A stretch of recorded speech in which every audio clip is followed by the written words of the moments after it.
participants here, so let's begin. The Gemara, the previous Gemara that we learned was all about the caper bush. And Baruch Hashem, we concluded the sugya, we concluded the discussion. And one of the main parts of the discussion was not specifically the entire bush, not the general bush, I should say, but specifically about the caper husks. The husks that are around the caper flower and the caper berry, that husk is what really the Gemara is dealing with. And the Gemara went really back and forth many times trying to figure out, is that called a fruit? Is it called a shomer lapri? Is it called a protector of the fruit? And we spoke about the law of this kafrisin regarding numerous halachic ramifications. We spoke about the laws of meiser, tithing it. We spoke about the laws of arla, the first 3 years of produce. We spoke about the laws of kilayim. Kilayim is the mixture of a vineyard next to vegetables or next to grains. And this might be called a vegetable, the caper bush. At least according to Beis Shammai, there's such a thought. So the Gemara dealt with kilayim, and then the Gemara even dealt with Shemitah. In the Gemara, it's called Shvius. And Shemitah is the sabbatical year. And that was the Gemara we learned yesterday. And that had to do with the fact that on Shemitah, there's an additional law of the holiness of the Shemitah fruits that one is not allowed to destroy them. How would one destroy Shemitah fruits? Well, on a simple level, in a very practical case, would be making Havdalah, reciting Havdalah with Shemitah wine. You're not allowed to recite Havdalah with wine that's made Shemitah year. And the reason is because you pour some of that wine over the candle and you render it undrinkable because it gets ashes in it. It gets, it's not drinkable afterwards, and that would be prohibited. You're not allowed to render unedible the Shemitah fruits. But the Gemara here is really dealing with much earlier on.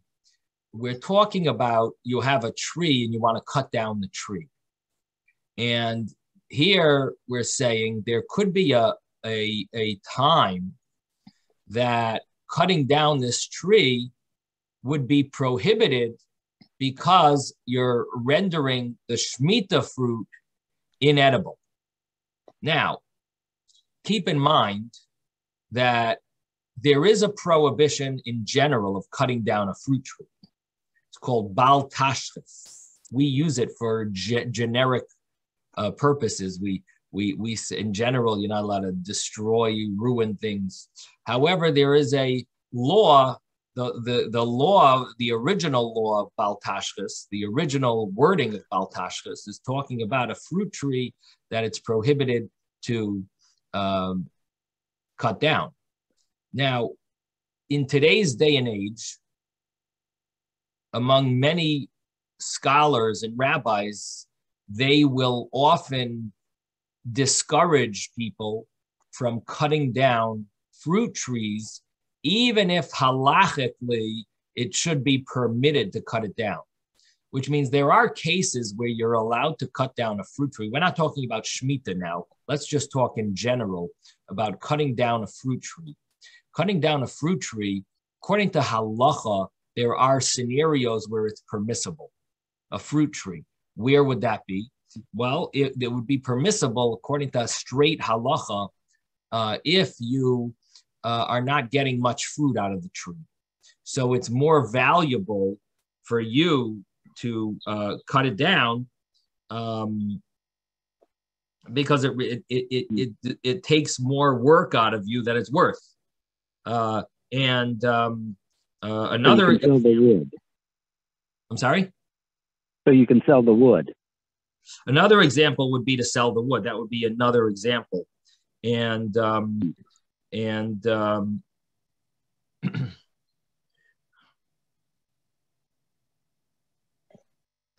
so either it doesn't produce a lot of fruit, or the wood is more valuable than the fruit.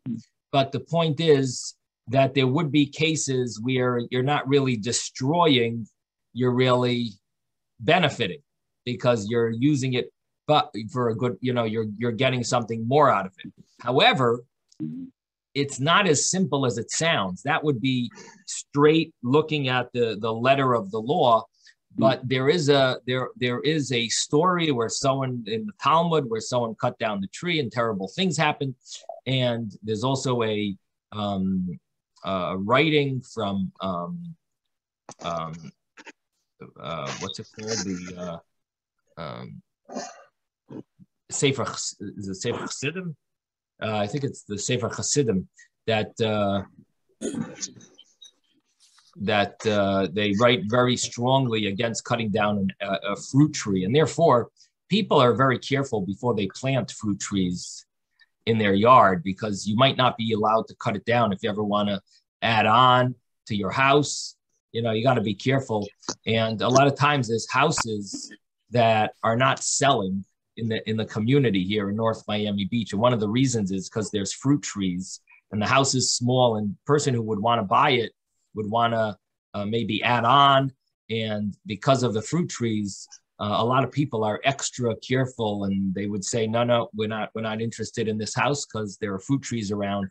We're not interested in buying that house. In other words, if it's only like a 2 or 3 bedroom, they might, they're thinking of it as for a bigger house to add on. It's not worth it. They're not going to be able to, because they're not going to want to cut down that fruit tree. And even though you might say, well, we could have some Teves, we could have a goy buy it, cut it down. And people are very careful. It's like superstitious, and rightfully so, because it's brought in Sfarim. It's brought in other Sfarim about how careful one should be about this cutting down fruit trees. So at least some Rabbanim are very, very strict about it. And in any event, but our Gemara is talking about on the Shemitah year. In the Shemitah year, cutting down a fruit tree has an additional prohibition that you're ruining the fruit. Now, if the fruit is all ripe already, let me mute everyone. I hear some background noise. If the fruit is ripe already, I don't think that would be included in the prohibition of destroying Shemitah fruit, because it's all ripe. You cut down the tree, you can harvest the fruit and use it. What we're dealing with is the fruit is not exactly ripened, and it's not going to ripen because you didn't let it ripen, at least to a certain degree, on the tree. If you cut it down too early, I don't know if maybe the advanced machinery, they're able to sort of like hatch the fruits and make the fruits develop properly. But in a regular household, you can't. Once you cut the fruit tree down and it's not ripe at all, that fruit is not going to grow anymore or get ripe. It's over. If it was still in the ground and you waited another 3 weeks, then maybe it would get ripe. But if you cut it down too early, you're ruining the fruit. Now, the problem with what I'm saying is that there is the flip side, and that is, if it's so early and it's not ripe yet, maybe it's not even called a fruit yet, so you're not ruining a fruit. So on the one hand, we've got to call it a fruit in order to be transgressing the prohibition of ruining the fruit. But on the other hand, we can't say that it's already ripe already, because if it's ripe already, then it is already a fruit, and you're not ruining it. You can go and eat it. So we must be talking about somewhere in the middle where it's considered a fruit, and therefore there's a prohibition to cut it down, but it's not ripe yet, and therefore you're actually ruining the fruit. And that's what we're dealing with in this Gemara over here, of finding a case where we're calling something a fruit even at a young stage. Do you call it a fruit if it's not ripe yet? In this law applied initially, the initial place where this law is being discussed is the case of Shemitah. But this law would apply to many other halachic ramifications. If it's not called a fruit, then one of the ramifications would be the shell of it would not be called a protection for the fruit because it's not a fruit yet. But if it is a fruit, then the protection of it is called a protector of the fruit. And that would have halachic ramifications regarding the laws of Tuma and Tahara, and as well as laws of Arla.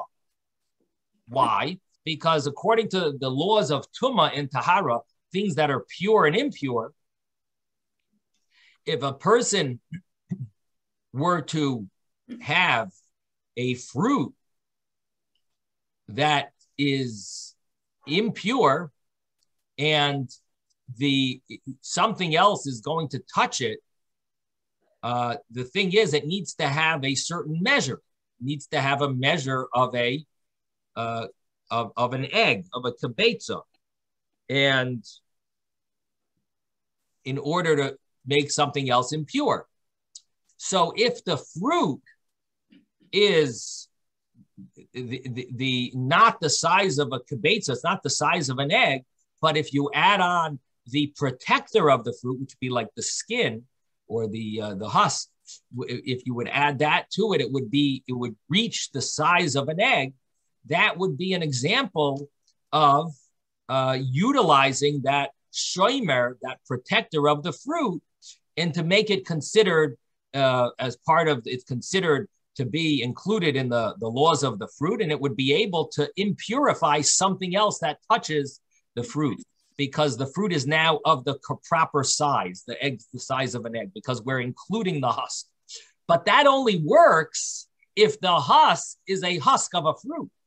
However, if the husk is a husk of a unripe item that's not called a fruit, if it's at a certain stage that it's not even called, it's called a bud, but it's not, if we don't call it a fruit, whatever that stage is, which the Gemara discusses, that would mean that the protection of the fruit is not a protection of a fruit, it's protection of a bud, protection of a blossom, whatever it is, it's not a protection of a fruit.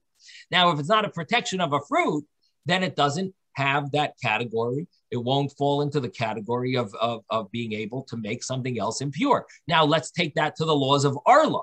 The first 3 years of a fruit tree, we're not allowed to benefit from the fruits. What about the husks of the fruit? Well, if the husk is a husk of the fruit, it is considered included in the law of es period. We learned from the word es that it includes even the husks. So in a case where you have husks of a fruit that's within the first 3 years, a fruit tree that's within the first 3 years, so the husks would be called husks of a fruit. But if the husks fall off before the fruit is called a fruit, then the husks are not called protectors of a fruit. They're called protectors of a bud or protectors of a blossom. And therefore, they would not fall into the category of Arla, of the first 3 years. So this is the discussion that we dealt with yesterday. Yes, Susan? Okay, so if a fruit is not ripe, it's not called a fruit. Well, I didn't say that. At a certain stage of not ripe, there's different levels of not ripe. Okay. At one level of not ripe, it's probably not called a fruit. Okay. The question is what that level is, what that stage is. And at another level of unripe, it would be called a fruit. Okay. And that's what our Gemara proves from the laws of Shemitah.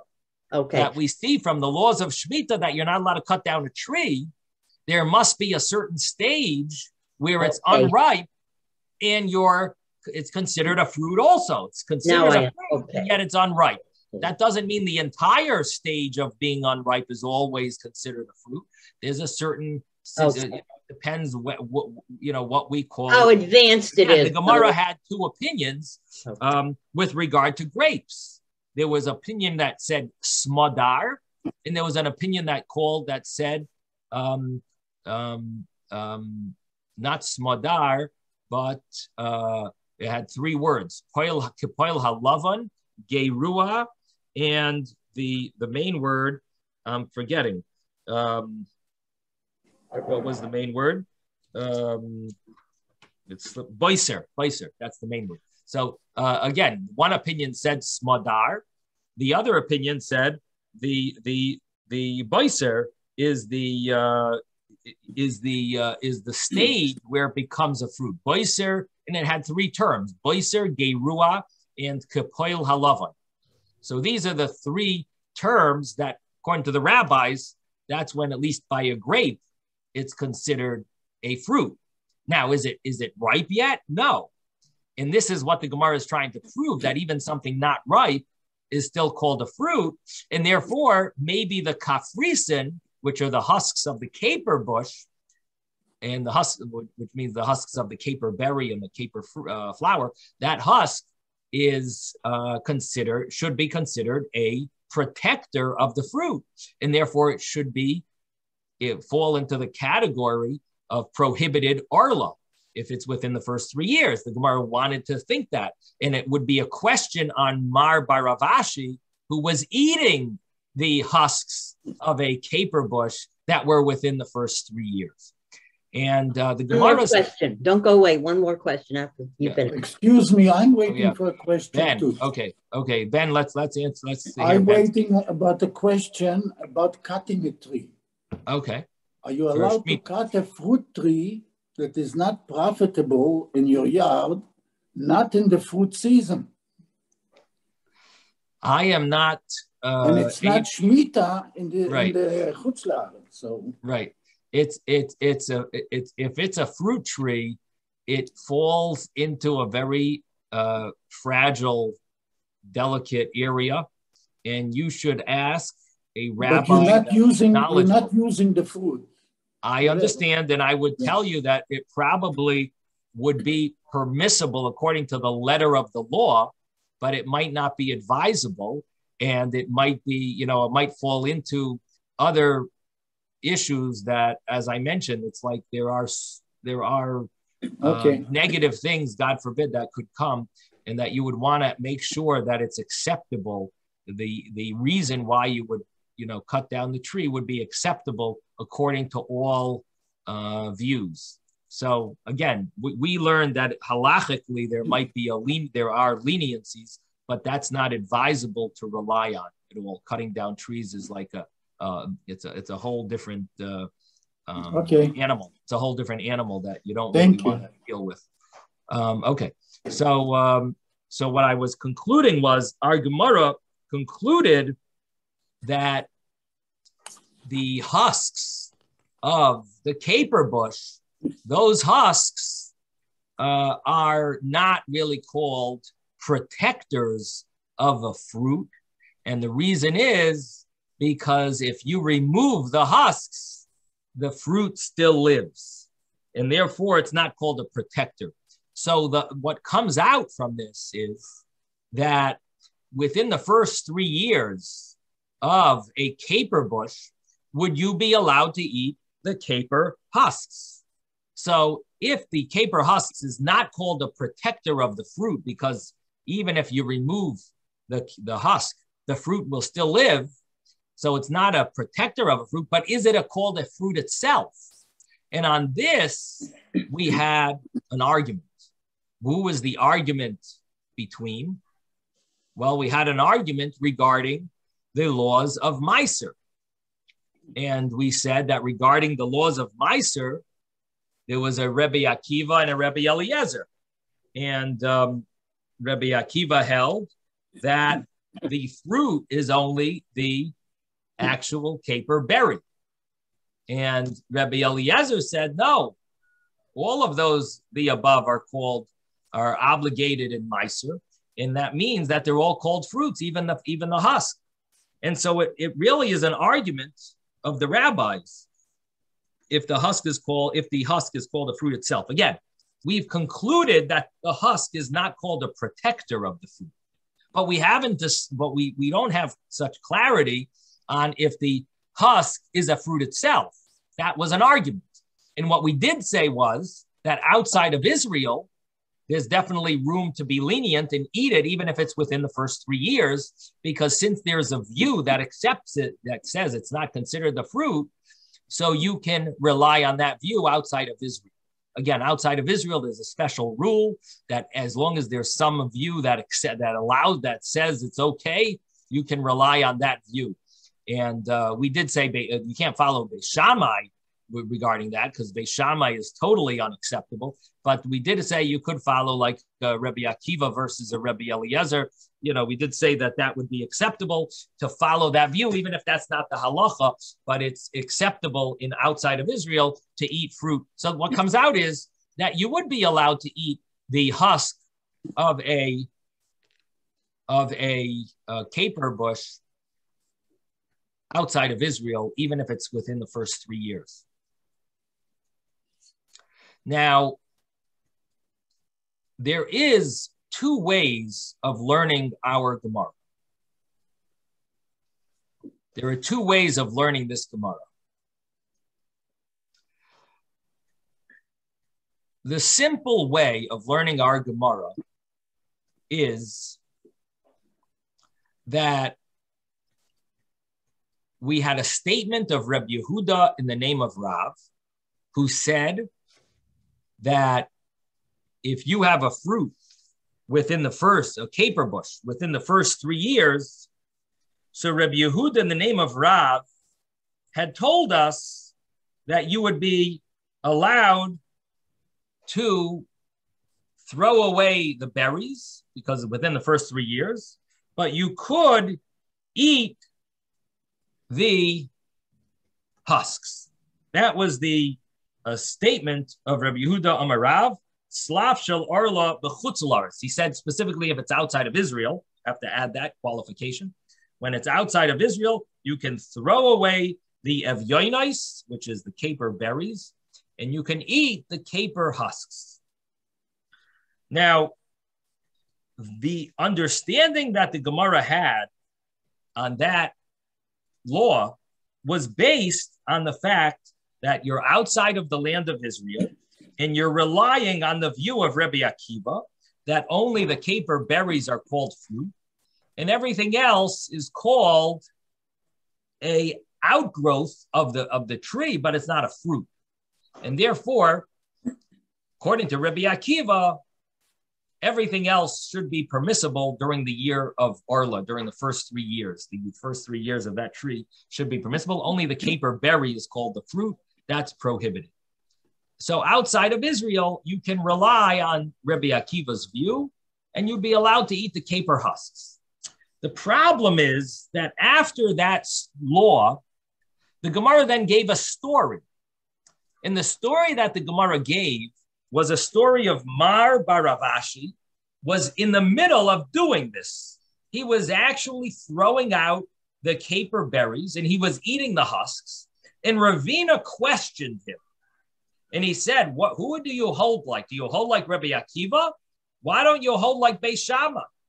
And you could be more lenient and even eat the caper berries. Now, the simple way of learning that Gemara is that the story of Mar Baravashi is exactly the same as Reb Yehuda Amar Rav.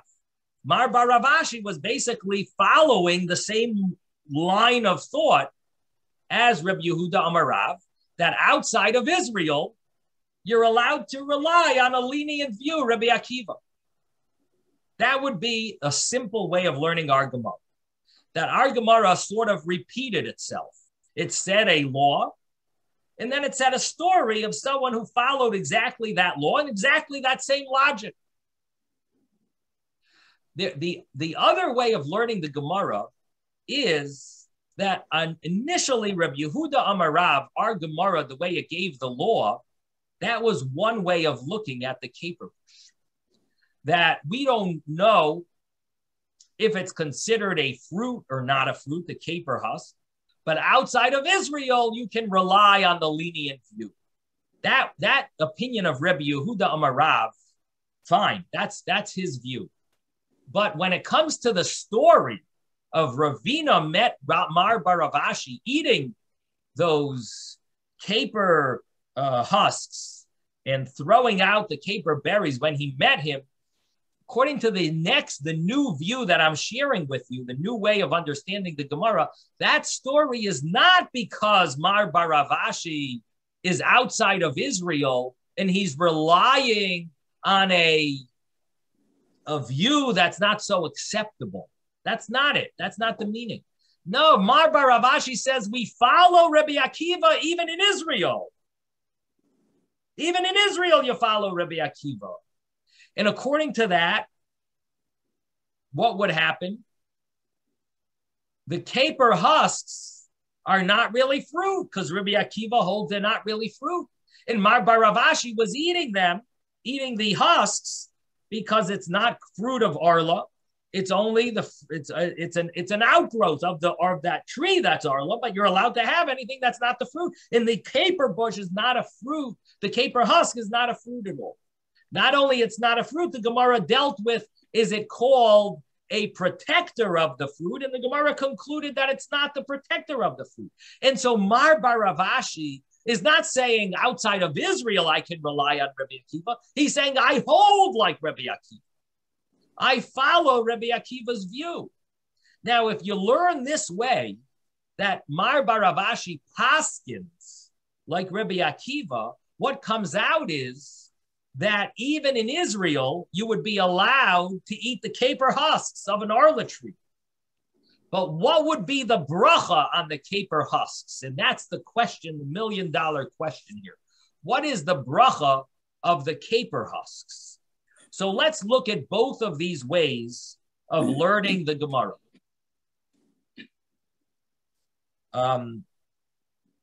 The first way of learning the Gemara, we said that we don't really know if the caper husks are a fruit or not a fruit. In fact, we might really hold they are a fruit. We follow that view in Israel. We follow the view that they're called a fruit in Israel, and we would not eat them. The first way of learning the Gemara. You would not eat them if they're orla, if they're the first 3 years. Because we follow the accepted view that it's considered a fruit, and we would not eat the kafrisen, the husks of the caper bush, during the first 3 years. That's what we hold.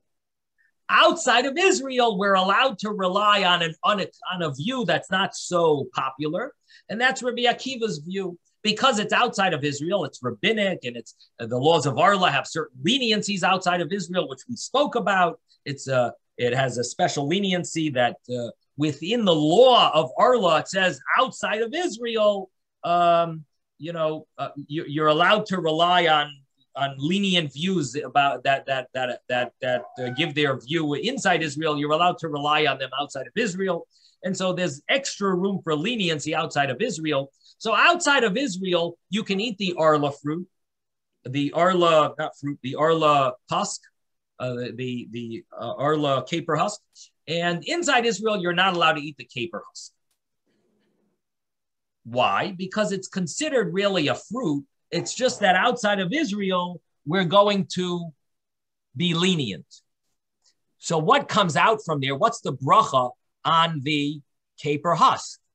If you follow this logic that inside Israel, you're not allowed to eat it because it's really a fruit, and we're just going to rely on some lenient view outside of Israel to eat it, even though it's arla, but really the kafris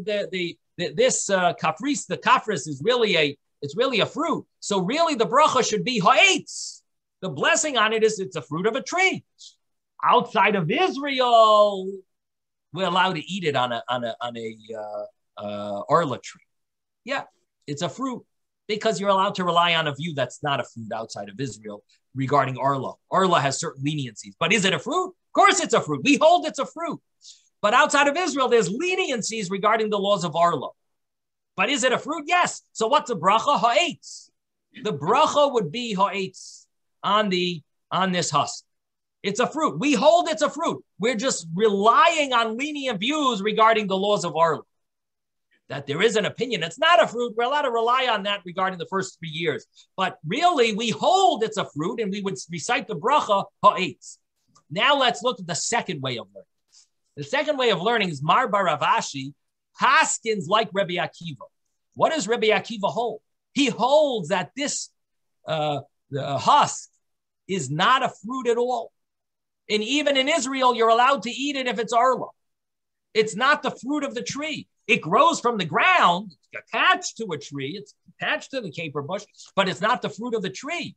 The fruit of the tree is the caper berry. This is not the fruit of the tree. I hold like Rabbi Akiva, Mar bar Rav Ashi says. I paskin like Rabbi Akiva, even in Israel, and I'd be allowed to eat this husk, even if it's within the first 3 years of a caper bush in Israel. I could eat it because it's not the fruit of the tree. It's not considered a fruit. So what bracha would it be? Boire pri ho'adama. So again, it depends on the two ways of learning this Gemara, if it's a boire pri ha'etz or if it's a boire pri ha'adama. Is it the fruit of the tree or is it the fruit of the ground? If we're just relying on some view regarding Arla, but we don't hold like that view, it's really a fruit of the tree. If we are holding like that view, Rebbe Akiva, then it's not a fruit of the tree. It would be boire pri ha'adama. Okay, so that's really the conclusion of the Gemara. Depends on how you learn it. Now, I want to read for you inside this last little piece that we learned, because you're going to see how one of the rabbis learned this Gemara, and then maybe we'll jump to Teves and see how he learned it. So even though we don't normally do a Teves inside, but I want to show you these two ways of learning it. But I see we have a question. Susan, what did you want to ask? The other question was, if the tree is diseased and it must be removed because it's going to destroy the other trees in the yard. I would still ask a halachic authority before you remove it. All right. It's just such a dangerous thing. Okay. You want to get the okay of a halachic authority, not me. All right. One more thing. You're Yes. telling me that the caper, the husk, is considered a fruit and the berry is considered a vegetable? No. Okay. I said there's you're two really ways of confusing me. there's two ways of learning. There is one way that it's similar to a vegetable, the husk, because it's not called a fruit. So if it's not called the fruit of the tree, it would be a growth of the ground. Okay. You know, it's something that grew from the ground, but it's not called the fruit of the tree. So you would call it the fruit of the ground. Okay. But that's one way of learning. There's another way of learning that it is called the fruit of the tree. It's part of the fruit. And you would call it the fruit of the tree. So there's two ways of learning this. Okay, now let's look in the Gemara again, the parentheses we did. Rabbi, Yes, yes. When is the tree? When is it considered a tree? Is it from when the first green leaves pop out of the ground, after you planted the seed? Or when do you start counting the first year? So the first year starts 14 days. It has to take growth it has to attach to the ground. It has to be planted at least for 14 days. Because after 14 days, it takes on the soil catches it. It attaches, the roots attach. That's 14 days. And then the first year, you need at least 30 days. We don't have to have full years. As long as it's planted 14 days plus 30 days before Rosh Hashanah, that would be considered the first year of the Arla. So as long as it's planted by Tes Zayin Av, the 16th day of Av, if I'm not mistaken, that's the cutoff day for planting the tree to get to count as 1 benefit year. To benefit that the first year you don't have to count the whole year. You could count from then, because as long as it takes root by Elul, and then you have the month of Elul. it would be considered, you have 30 days. Month of El is 29 days, so maybe it's the 15th of Av. It's either the 15th or the 16th of Av. You would need it to be planted, and then you would count the 30 days of the year is called a year, and that would be the first year of Arla. And what about some trees don't give off fruit till way past 3 years? Right. So those you have nothing to worry about. Oh, you can eat them right from the beginning. Right when they get fruit. Yeah, right when the fruit grows, you'll be able to eat them.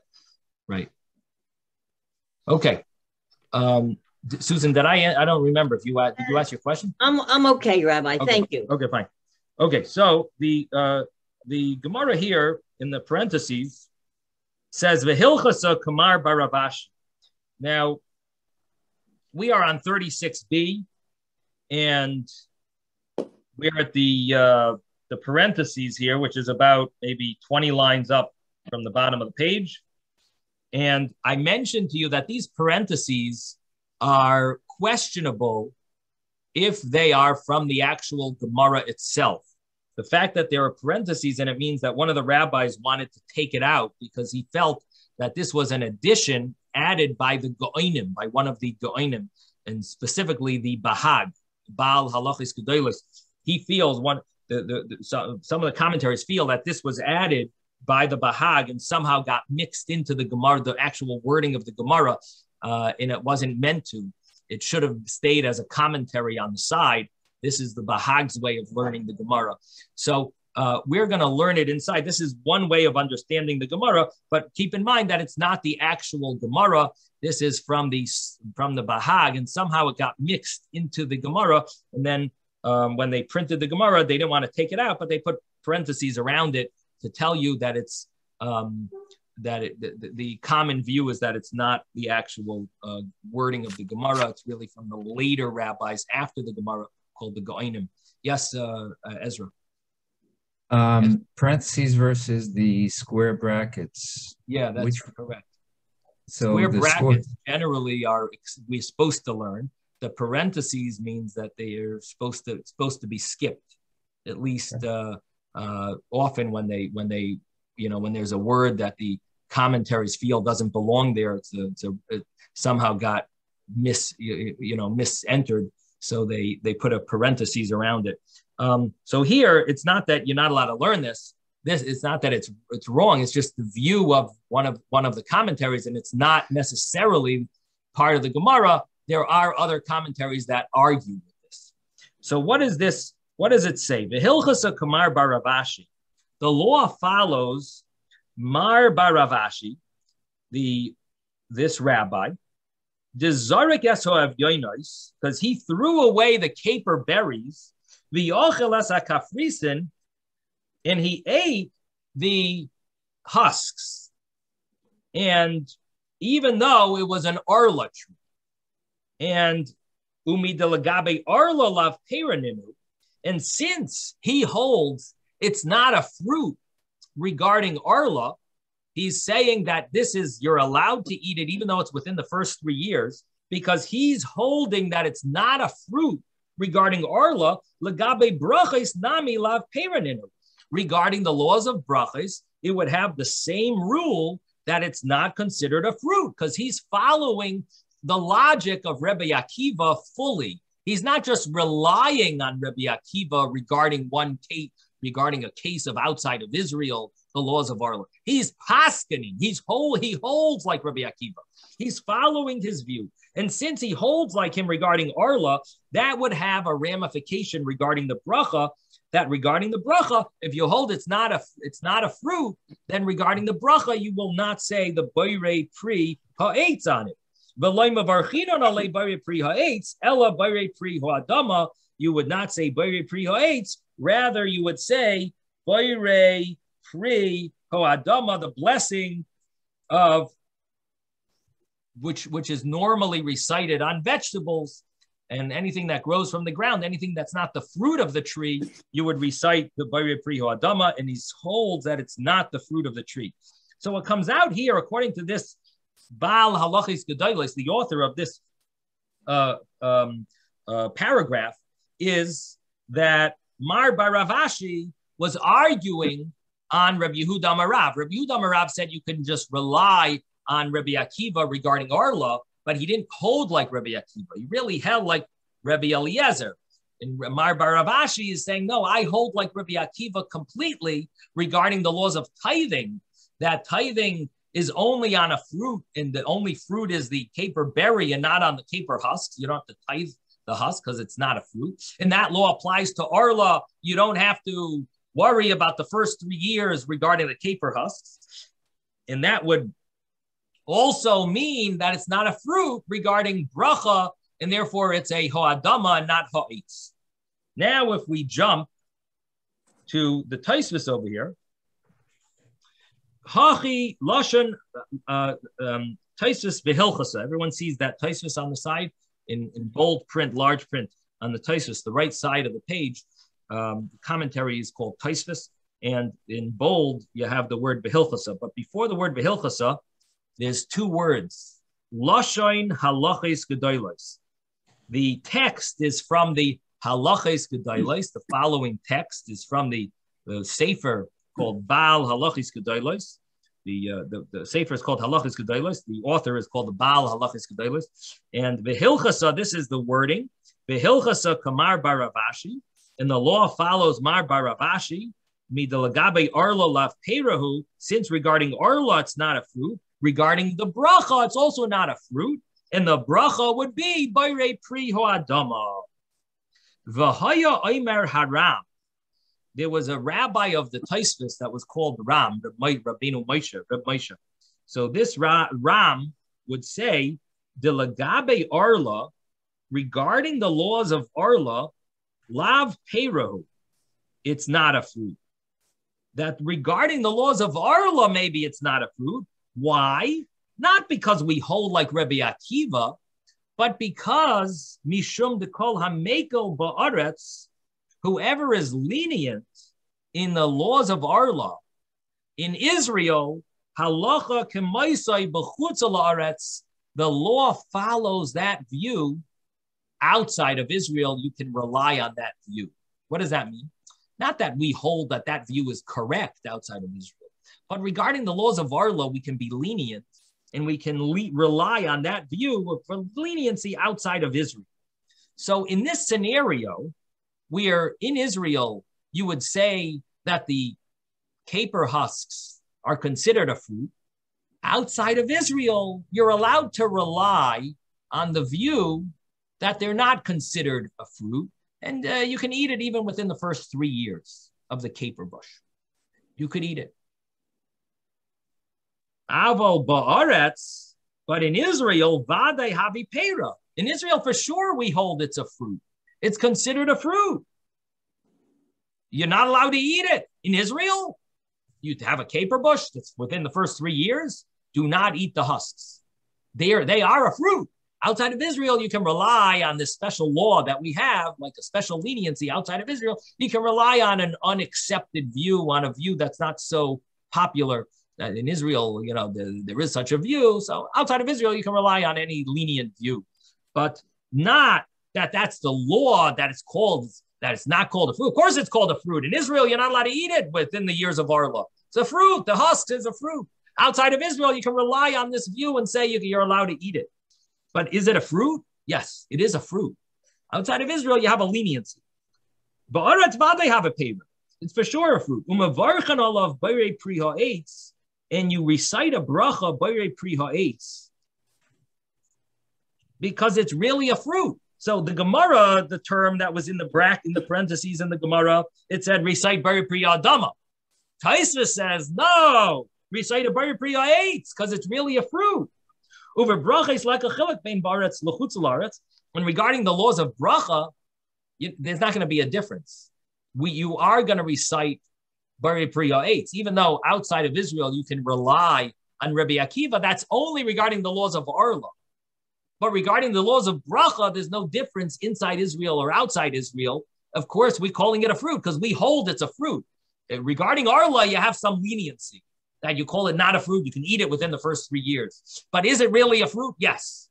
Halachically, it's a fruit. Outside of Israel, there's a leniency for Arla laws. It is a fruit, recite ha'etz. So we have two ways of learning the Gemara. Either the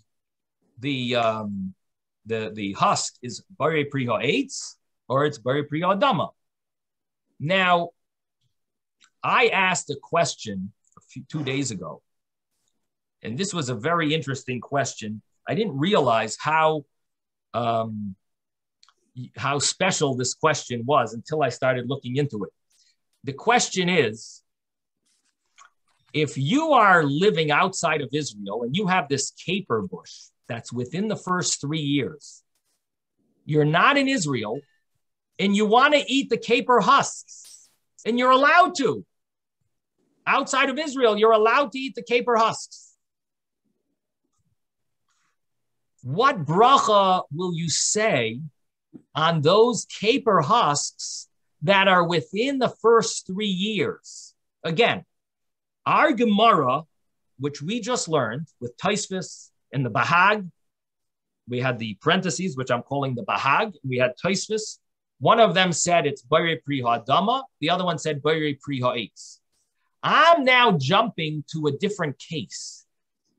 They're talking about general, if you're eating husks of capers. I'm talking about if you're eating the husks of an under 3-year-old caper bush. I'm talking about it's under 3 years old. And you want to recite a Bari Pri Ha'etz on it because you hold like Teves. You want to recite the Bari Pri Ha'etz because it's a fruit, right? The problem I have is it's within the first 3 years.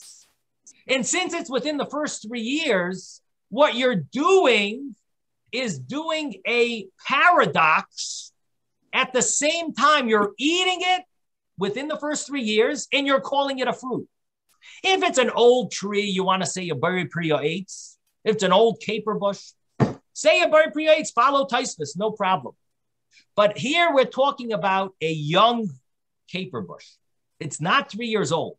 The whole leniency that you're eating it is because you're calling it not a fruit. You're not calling it a fruit. That's why you're allowed to eat this caper bush outside of Israel. Because we're following some lenient view, it's not a fruit. Okay, eat it. The whole leniency is you're not calling it a fruit. But how can you now make a bracha Bari Pri Ha'etz on this specific caper husk that's under 3 years old? That's my question. Can you recite a bracha? In the term in the halachic world would be tarti desasru. This would be a case, seemingly, that you're doing something that's a contradiction. If you want to eat it, I have no problem. I have no problem. Let's say you recited a bracha ha'etz on an apple, and you recited, and then you said a bracha ha'etz on the apple, and you have in mind the caper husk. No problem. It's under 3 years old. No big deal. You're not reciting a bracha on the caper husk. You recited the bracha on the apple. But here you're reciting a bracha on the caper husk, claiming that it's a fruit, but it's really within the first 3 years. So you're doing something that's a contradiction from one side. It's a contradiction to the other side. I'll give you an example. What is this similar to? What it's similar to is something we learned a few months ago. We learned a few months ago that there's two views about davening mincha and ma'ariv. According to one view, you can daven ma'ariv right after a time called plaga mincha, which is about an hour and 15 minutes before night. You can daven ma'ariv an hour and 15 minutes before night. It's called plaga mincha. That's one view. His name is Rabbi Yehuda. The other view is no, ma'ariv you have to daven at night.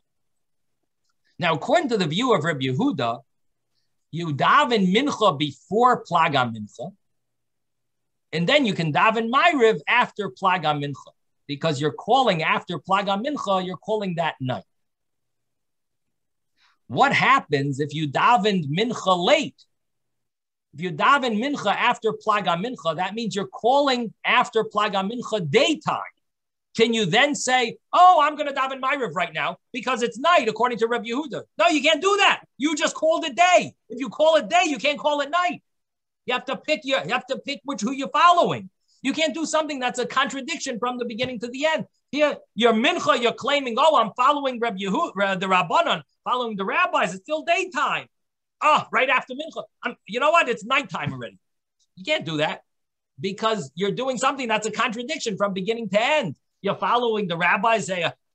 You have to pick, choose who you're following. You can't call it day and night at the same time. The same time period can't be both night or day. Here also, the fruit, you can't call it a fruit and not a fruit. You at the same time you're eating it, you're claiming it's not a fruit because it's not orla, but you're saying a bracha by your eitz. So this was my question.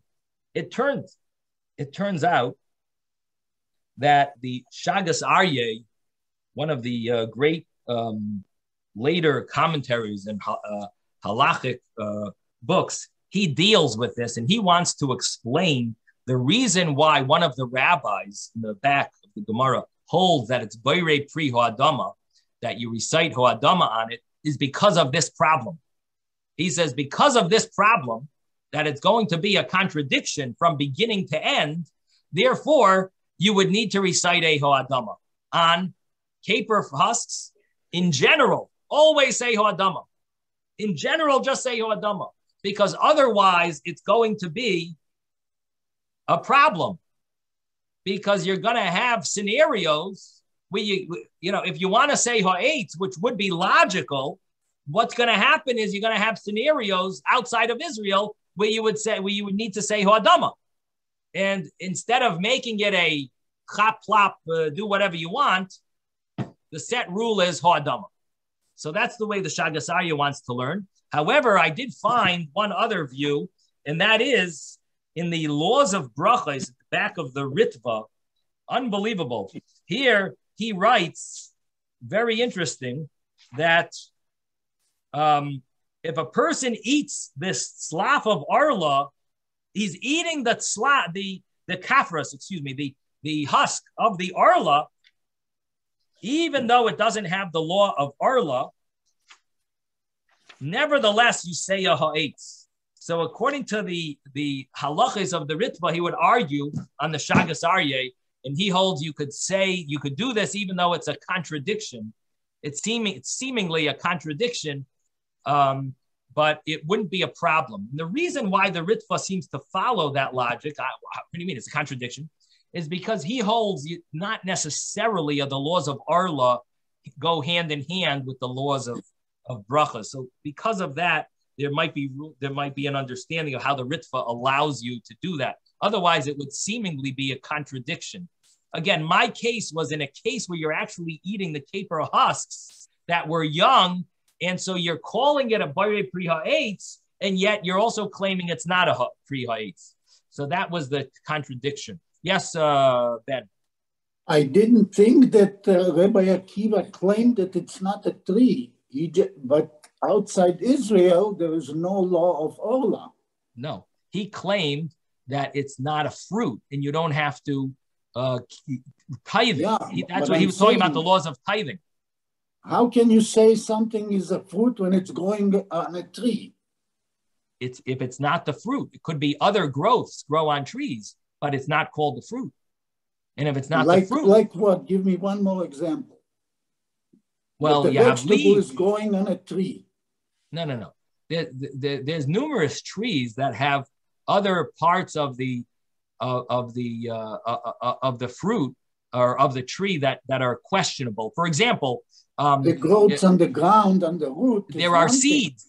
There are certain fruits that have seeds in it. We'll see. One of the things that we really should get into is this other. There's another Teves over here, okay. But there are seeds that are inside fruits. Are those seeds considered part of the fruit, or are they something different than the fruit?